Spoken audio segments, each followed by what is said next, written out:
Picture Buddha arriving in 2025.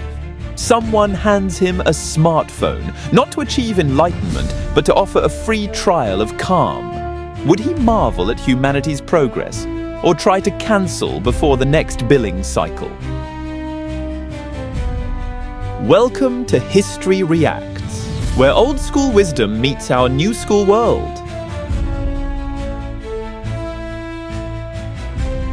Siddhartha Gautama, a 6th century BCE prince who walked away from wealth, pleasure, and power to seek the end of suffering, wasn't chasing vibes. He meditated under a tree, not because it was on trend, but to confront desire, ego, and impermanence. He didn't charge for the experience. He didn't track his streak. He didn't get push notifications reminding him to breathe. Fast forward 2,500 years. Today, mindfulness is a $2 billion industry. There are apps, retreats, branded journals, Zen gardens sold at Target. You can buy a scented candle called Enlighten.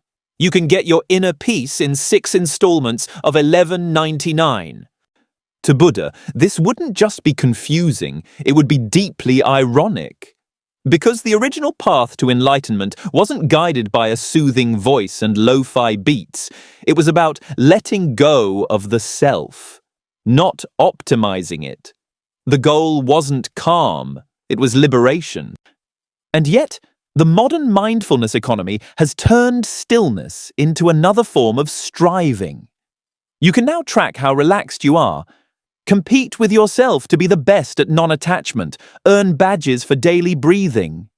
In a world obsessed with productivity, we've even gamified peace. Let's take a moment to compare the paths. Buddha left a palace. He gave up gold, servants, and status. He starved. He sat under a tree until his legs went numb. He sought stillness through surrender, not convenience. His followers begged for alms. They owned robes, a bowl, and not much else. Their peace came from subtraction, not upgrades. Meanwhile, modern mindfulness arrives in push notifications. It asks you to pause, but only after you link your credit card. It tells you to let go right after you hit accept terms and conditions. It encourages you to breathe deeply, but only during your premium minutes. Does that mean apps like Calm or Headspace are all bad? Not necessarily. Buddha was pragmatic. He believed in skillful means, tools that help ease suffering. And for some people, an app might genuinely be the first step towards self-awareness. But he'd warn us, don't confuse the doorway with the destination. Don't mistake a soothing voice for wisdom, or a feature list for freedom. And then there's the marketing. Buddha didn't have brand partners. He didn't monetize his path. But today, you can get meditation influencers, sponsored retreats, and branded gongs. Mindfulness has become something we schedule, accessorize, and post about. It's gone from sacred to aesthetic. Would Buddha be angry? No, because that wasn't really his thing. But he might raise an eyebrow at a world that turned awakening into an app feature. He'd probably ask, is your mindfulness practice helping you let go, or giving you one more thing to cling to? Before we get to the final verdict, let's get practical. Because if Buddha were here today, he wouldn't just critique the system, he'd offer a way forward. So, what would he recommend? Start with awareness. Not on an app, but in your breath.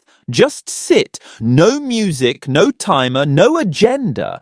Observe your thoughts like clouds. Let them pass without grabbing onto any of them.